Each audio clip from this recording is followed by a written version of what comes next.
궁금한 게 있다면 알려주는 게 인지상정. 오늘의 주제는 윤석열 대통령의 강제동원 해법에 바이든 대통령이 환호한 이유입니다. 한국과 일본의 발표는 동맹국들의 협력과 파트너십에 새로운 장을 장식했다. 이번 해법을 계기로 한미일의 관계가 강화되기를 바란다. 3월 6일 윤석열 정부가 강제동원 제3자 변제안을 발표한 지 불과 1시간밖에 지나지 않은 상황에서 공개된 발언들입니다. 겉보기에 미국은 이번 강제동원 문제와 큰 관련이 없어 보이죠. 다소 뜬금없이 바이든 대통령이 쌍수를 들고 환영한 이유는 무엇일까요? 과거 초강대국으로 불리던 미국은 패권을 유지하고자 주변 국가들을 동원하여 중국에 대한 고립과 견제를 주도하고 있습니다. 대표적인 것이 인도, 일본, 호주와 손을 잡고 중국을 견제하는 안보협의체 쿼드죠. 이외에도 미국은 치포 동맹을 결성함으로써 반도체 공급망에서 중국을 고립시키려 합니다. 같은 이유로 미국은 한미일 군사동맹이 중국을 코앞에서 압박하길 원했고, 이를 위해서는 한국과 일본의 관계 개선이 필요했습니다. 그런데 최근 한일 관계에서 강제동원 문제가 계속해서 걸림돌이 되었던 것이죠.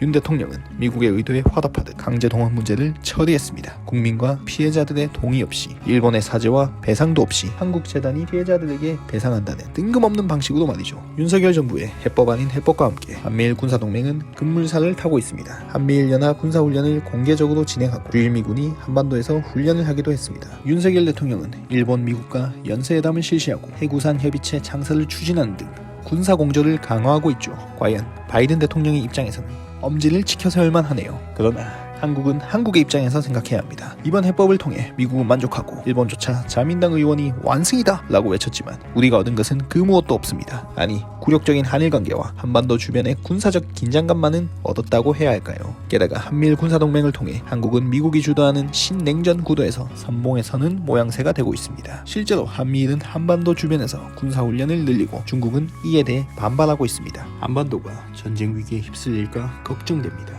외교의 방향을 다시 잡아야 할 때입니다. 당당하게 일본의 잘못에 대한 반성을 요구하고 우리가 사는 터전의 평화를 지키는 것이 바로 국익입니다.